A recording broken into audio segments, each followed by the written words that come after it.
Hello and welcome to the Right on Crime podcast. My name is Nikki Pressley. I'm the Texas Director and Chief of Staff for Right on Crime, and today I am joined by Chris Valka. He is the Chief Executive Officer for the Prison Entrepreneurship Program, or PEP, as we'll probably refer to it as, which is an organization dedicated to transforming lives and rebuilding communities through character development and business education. So Chris, thank you for being with us today. Thanks for having me on. Of course. I want to start big picture. What is PEP? What is its mission? And how did it get started?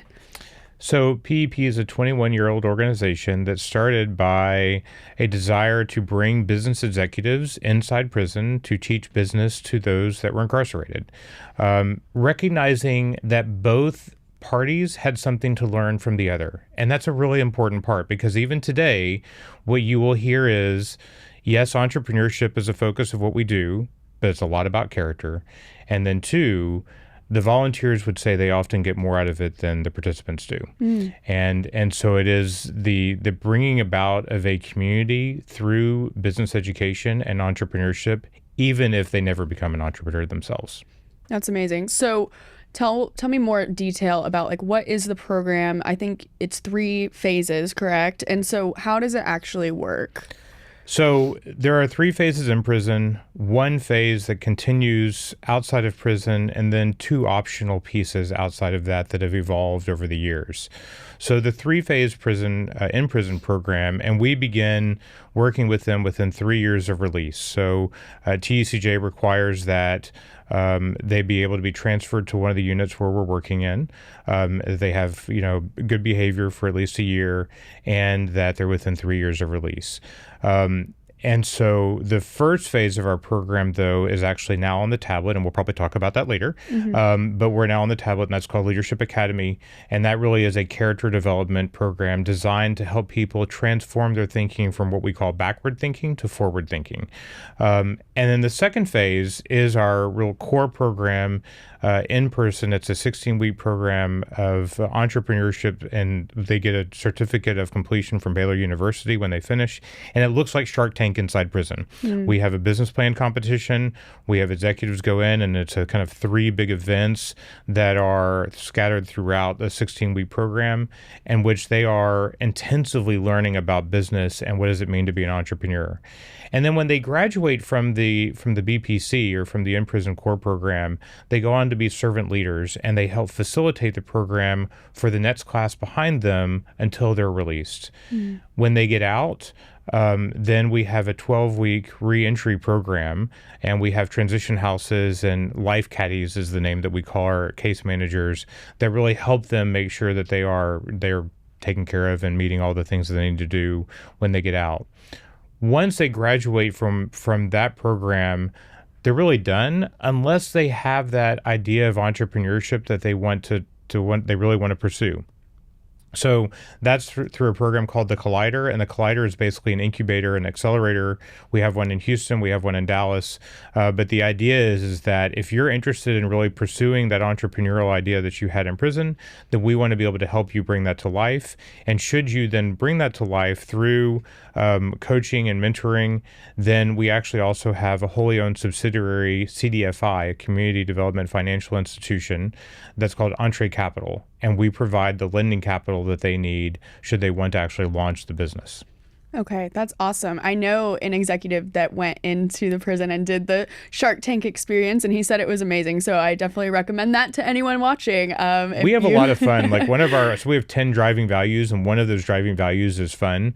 And so I remember asking one of the guys early on, I said, what were you most afraid of when you went in? And he's like, I thought I would be a fear of public speaking. It was actually a fear of public dancing, because y'all do a lot of dancing at PEP. Oh my gosh. So it's not your normal, when you think about, the prison environment, PEP really aims to create a very different environment. But again, that's also because there's so much focus on the community and on the values, and, it's hard work. So we want to make sure that hard work is also fun, and that's a really important value for us. Yeah. And on that community piece, that's so important to really driving results. And so I know PEP has incredible results, very low recidivism. So can you kind of talk about that a little bit?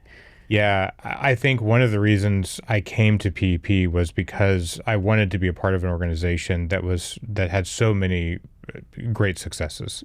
So, we have a recidivism rate that's less than 10%. If you're in our transition houses, it's 2%. Those who have received loans from Entree Capital, though it's only 5 years old so far, we have a 0% recidivism rate. That's so crazy. I mean, there's a lot of those stats, but then there's also an average wage of $17 to $27 increase over 3 years. There's 43% home ownership within 3 years of release. We have a 100% employment rate within 90 days, and the average time it takes for somebody to get a job is 22 days. And I think one of the things, my former organization that I was with, about 30% of the population that we served were formerly incarcerated. We aimed for about 60% employment rate. We usually got closer to 30, to be honest. And so I came to PEP really wanting to understand, how is it that this organization achieves 100% employment year after year after year?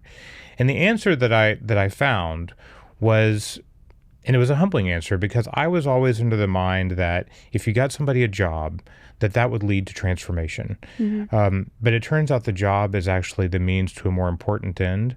The end that you're looking for is belonging, is community. And if you think about any one of us, our jobs are the way that we learn how to belong in society. We learn how to make a contribution. So the job is super important, but let's make sure that we get the goal right. The goal is teaching people how to belong anew.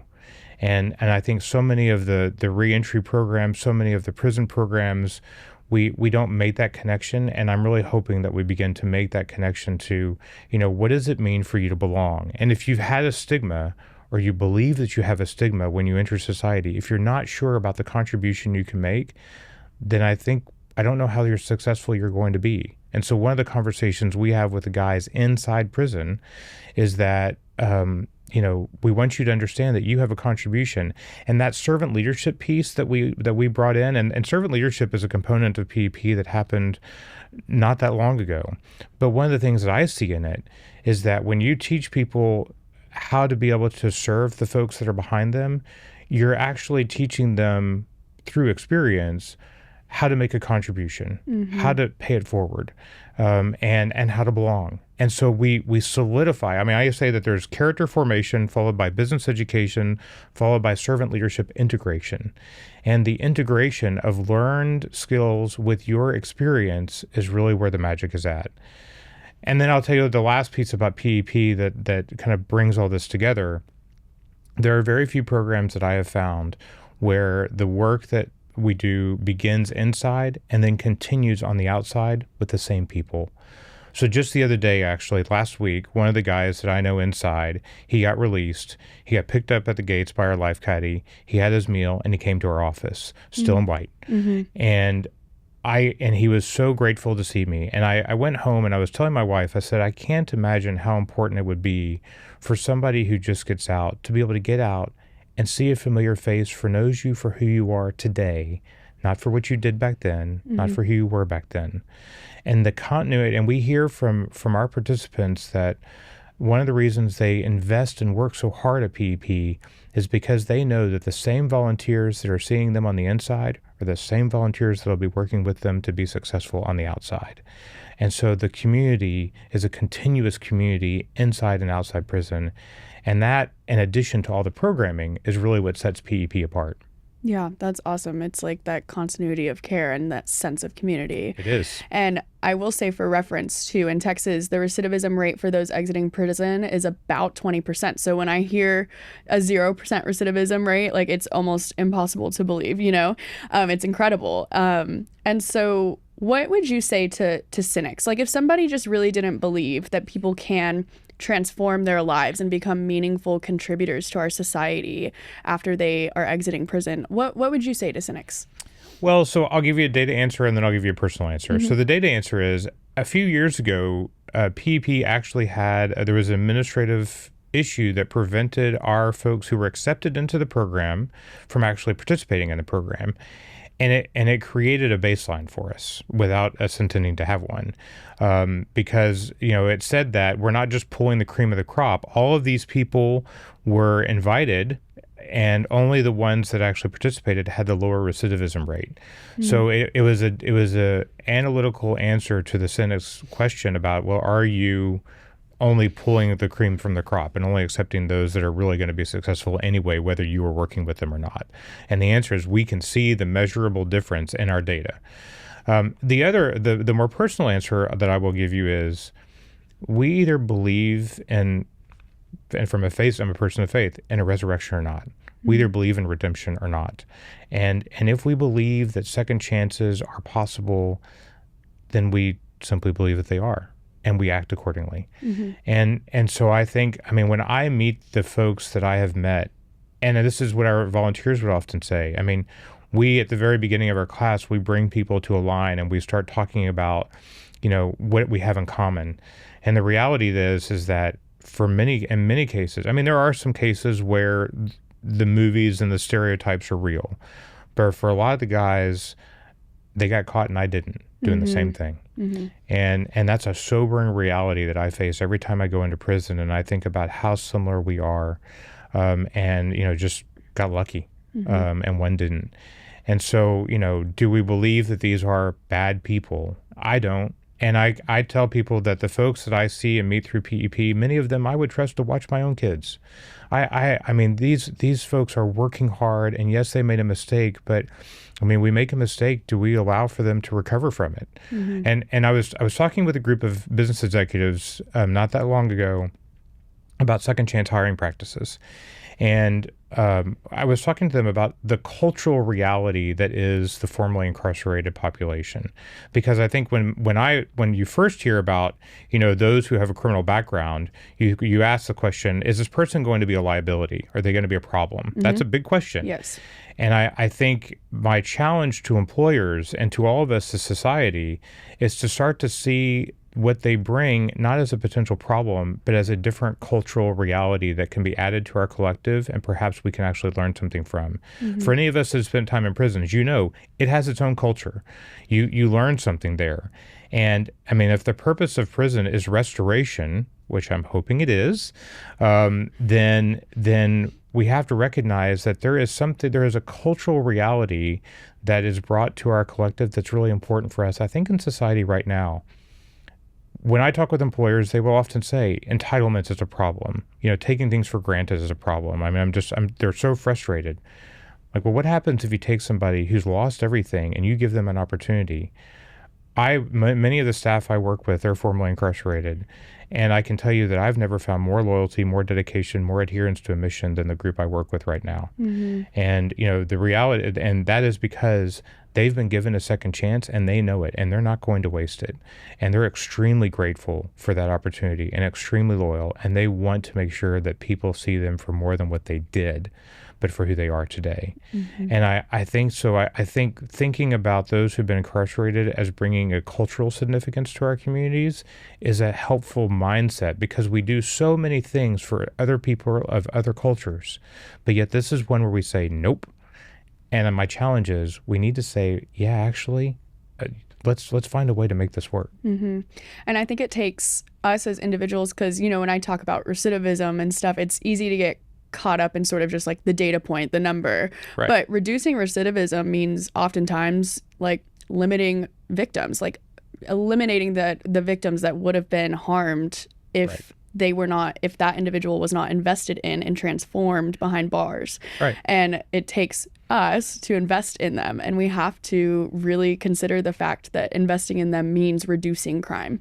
And so how do you feel like, what is the importance of the collaborations and volunteers and partnerships? How does that make a big difference in y'all's program? The volunteers make all of the difference. And I think having people go inside prisons, and you hear from the participants, I've never had another adult talk to me the way you did. I haven't had a conversation with somebody from the free world the way that I'm having them now. It starts to restore dignity. It starts to help them see themselves. I think it's so hard for us to forget, or so easy for us to forget, that if you've been incarcerated for 20 years and all you've had are those conversations and those mentalities, it's real hard to let that go.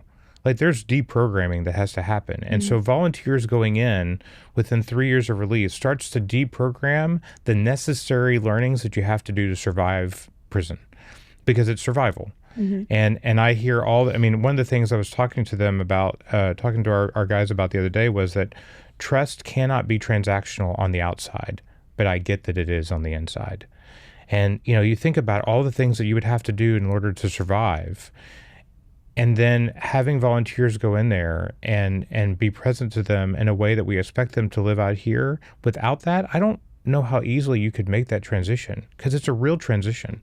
You're leaving basically one total social structure and going into another social structure that does not operate the same way. And so the volunteers that are going in and the volunteers that are continuing those lessons when they get out make all the difference in the world. And then I would say, when you ask about the question of partnerships, and we are certainly doing more and more of this at PEP all the time, is, the challenges and obstacles that somebody has when they get out and the very limited resources they have are not going to be solved by one program, one entity alone. It's going to take all of us working together. But I think whenever I get the question about, well, that feels like a lot of work, or is it really worth it, or what's the ROI on that? You look at the cost of incarceration versus, you take a tax consumer and turn them into a tax producer. And that's is that worth the investment? Absolutely. On top of all of the social issues, like even for our own economies, the ROI on this, Harvard did a study on PEP a long time ago. And at the time they were saying that the ROI is 791%. And our calculations are in the coming years, it's going to look more like 2,400%. Like it is the economic impact as well as the social impact for what it takes to be able to get people from, to not recidivate. It is a huge boost of our economy as well as our social structures. Yeah, I was going to say the ROI is just reducing crime, reducing the number of victims, and the social impacts as well. So thank you. And I guess looking forward ahead to the future, like if you had a magic wand, what would PEP look like in the next coming years, and what would you want to see? It can be a hard question, because one of the easy answer would be to say we want PEP everywhere. And PEP gets invited to go a lot of places. We've been invited by other states to go there. We're only in Texas right now.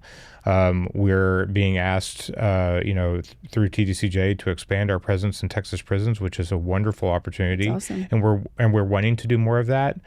But I will also say that community can get too large for its own good.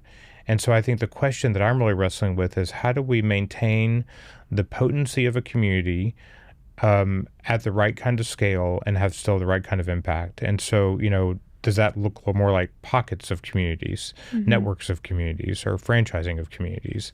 It's an interesting question that we're exploring right now as PEP. But for me, I will also say, right now, we see that about 20% of our guys go on to be entrepreneurs. So we've launched about 700 businesses since our inception. 700 Wow. businesses. Many of them make far more than I do, and are highly successful. Yeah. And I would tell you that their interesting stat is 30% of our donor base are former participants. So wow. we see a lot of folks that have one time been participants are now making contributions. Many of our staff are former participants themselves, and they want to be able to pay it forward. So, I think the ability to be able to help people, help our cities really create second chance communities where, where reentry doesn't have to be such an obstacle, because we get it. You made a mistake. We don't want to stereotype and stigmatize that mistake for the rest of your life.